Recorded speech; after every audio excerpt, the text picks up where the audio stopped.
Hey there, Silver-Tongued Devil here, and if you're watching this video, you're probably fondly remembering a time when these tactics used to work on Anakim.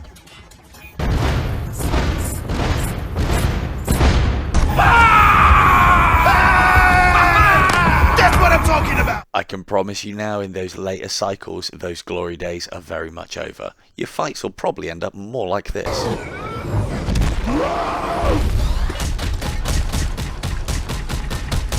Go to sleep, go to sleep, go to sleep.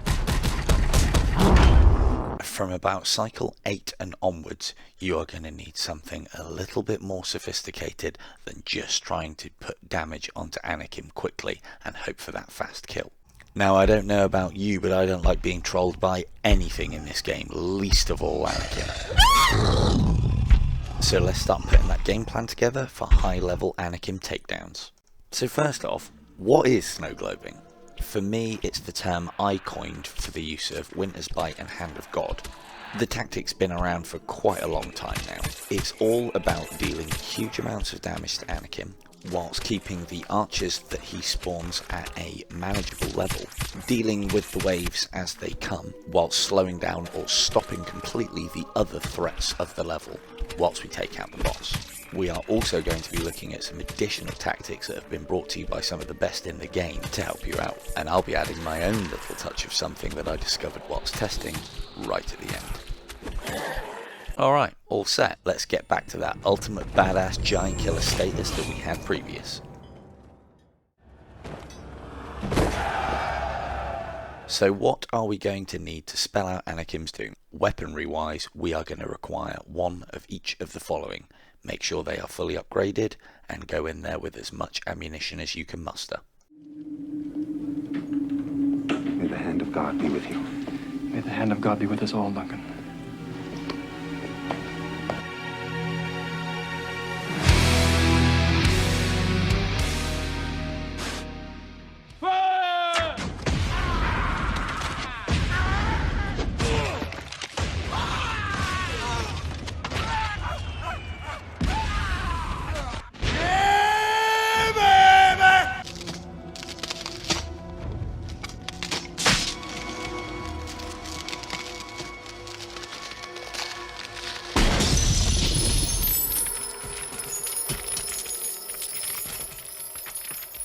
So we have the technology in our quiver to deal with Anakim. They say prior planning prevents piss poor performance, so what do we want next?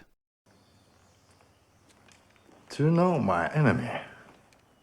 So for this next part, I thought it would be a good idea to take a big step back to the original in-depth game on the PC. Archers are first and foremost one of the biggest threats that we have to deal with down there.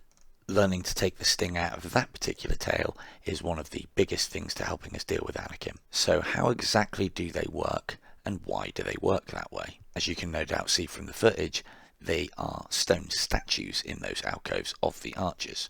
They're actually invincible. They don't come to life until Anakim has taken so much damage. The ones that come to life are always going to be the ones that are closest to you. Obviously, these statues can only break once. This nicely explains why only one archer can spawn per alcove. In Unchained, our monks simply teleport into the alcoves, but they still follow the same rules.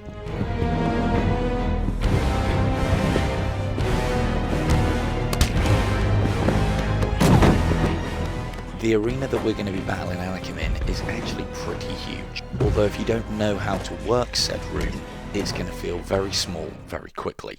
This is another one of those key points that I would suggest investing time in, especially on early cycles. Learn the layout, know your distancing and angles with your teleport arrows, and most importantly, don't get cornered. Now, you may or may not be aware, but the archers actually spawn in waves. Those waves are triggered by the amount of damage done to Anakim. More on that subject later. There are 5 waves in total. Each wave will have a number of archers that is one more than the wave number. For example, the first wave will have 2 archers, the second wave will have 3 archers, the 5th and final wave will have 6 archers. It is very important to know how many archers you are dealing with in a particular wave, because then you can make sure that you've killed them all before you proceed on to the next wave. Once all 5 waves have been dealt with, no more archers will spawn. The other threats within the level other than Anakim are abominations and knights. From cycle 7 and onwards, you will be dealing with 5 knights and 6 to 8 abominations. Both of these can and will respawn indefinitely once killed. That's why it's usually preferable for us to freeze, stagger or slow these enemies. It temporarily stops them being a threat and is preferable to killing them outright. Next, we're going to learn a little bit about making the enemies dance to our tune. What are you talking about? Make them behave. What does that mean? I don't want him to do anything but drop over! Well, I am coming to that. Give us a minute. So one of the biggest parts of our game plan is making the archers spawn where we want them, when we want them. Our opening Winter's Bite shot will often be enough to spawn the first 2 waves of archers. That will give us a grand total of 5 to deal with. Our position will dictate where they spawn.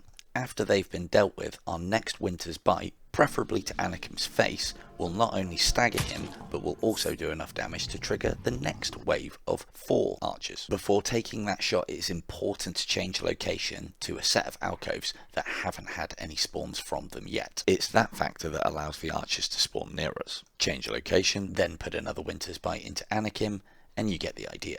A quick addition here, if Anakim has taken enough damage through say the tick damage from Winter's Bite but has not received a headshot and has triggered an archer wave, the next headshot of any kind is guaranteed to send him reeling. Think of it as banking a stagger, which we can use to slow down and control Anakim when we want to.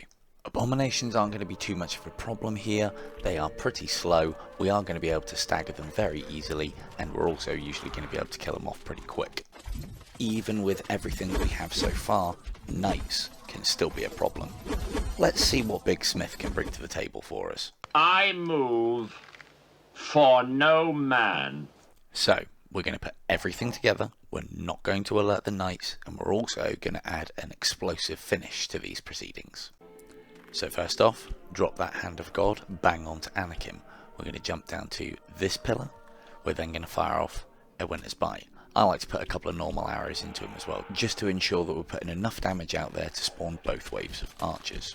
Once they've spawned, put all 5 of them on ice, and then take them out one at a time. Headshots are obviously the order of the day here. You can maneuver a little closer if you need to. Just make sure you put them down fast. Next we want to be heading over to this pillar. In this instance, we're going there anyway because we want to finish this archer up. Now if we have ourselves a little look-see round this pillar, you'll see that we haven't alerted any of the knights. This is because they'll have only just spawned, and because we haven't fired any arrows up there since then, they will have not been alerted. Thanks to Big Smith finding this out, if we can keep it like this, we won't have to even deal with a single knight during the Anakin fight. So how are we going to do that? Well, I'm glad you asked. It's all about the angles. We're slowly going to move our way to the left so that any arrows that we fire, if they do go past Anakim, won't go anywhere near the knights. You'll see here that I fire a combination of a Winter's Bite and even miss one of my Hand of God shots and then fire another one. Notice how the knights are still not alerted because of the angle. Across that Winter's Bite and the extra couple of arrows, we've done enough to alert the next wave. Same old procedure. Freeze them up. Remember, slow is smooth, smooth is fast. An abomination or 2 may have slipped out of the Hand of God bubble that you put across Anakin. Either stagger or outright kill them to give yourself time to deal with and finish up those archers. Once we've dealt with all 4 archers in this third wave, we're going to start making moves towards the side chamber. This is a shot worth practicing. Remember that when you are aiming a teleport arrow like this, you will get vibrational feedback from both control pads, and this is letting you know that where you are aiming your teleport arrow is a valid location to land. Get comfortable with making this shot. We want to land as deep as possible into the side chamber so that we don't alert the knights.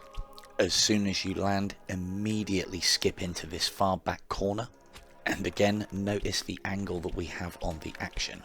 All of the knights are over here, so there is now no chance that we can alert said knights at this angle. At this point now, we just want to be throwing some damage out there on the abominations just to make sure that they don't swarm us whilst we wait for Anakin to get close enough. Another Hand of God will ensure that he's slowed down. The Winter's Bite will then trigger the next wave. We can put a few extra shots in him as well whilst we're waiting, just to make sure it triggers. As soon as it does trigger, put all of the monks on ice once more. Usual procedure on wave 4 here, get all of these monks finished up. We're then going to be paying attention back onto Anakim. I would recommend dropping another Hand of God. This is to ensure that he stays slow. Another Winter's Bite will add some more tick damage to him, and you'll see that he is on very little life. Now, although the 5th and final wave has spawned, Anakim is well within range of an explosive finish. Pop on your Cat 5s, leather him with explosives. Easy, right?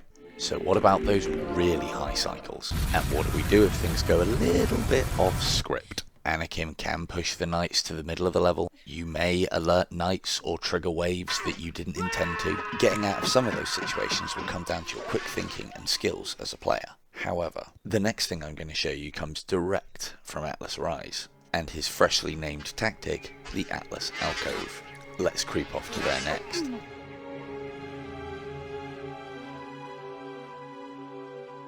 This position allows us to start tackling Anakin when we get into the teens cycles and beyond. For the vast majority of us, this doubles up as a very nice safe spot for us to lurk in if things take a turn for the worse. I've marked it on the map so you know where we are.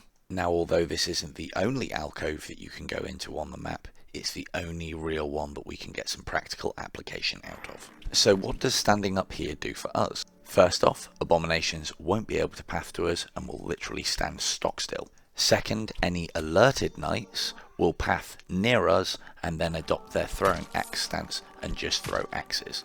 A lot easier to deal with than trying to charge down our throats. Third, if you've done the first 3 waves of archers already, the wave 4 archers won't have very many options to spawn in your line of sight. Most of the 5th wave may even spawn far enough away that they do not even enter the fight. And any archers that do teleport in will usually be quite easy to deal with. And last, and probably most importantly, a very nice, easy line on Anakin.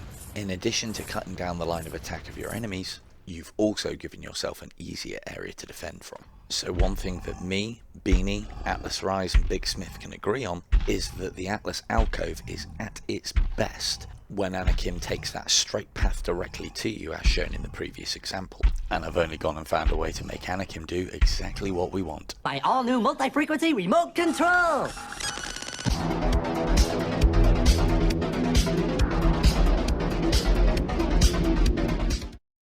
Silver lining is using the corners and the edges of the main room to make Anakin go exactly where we want him.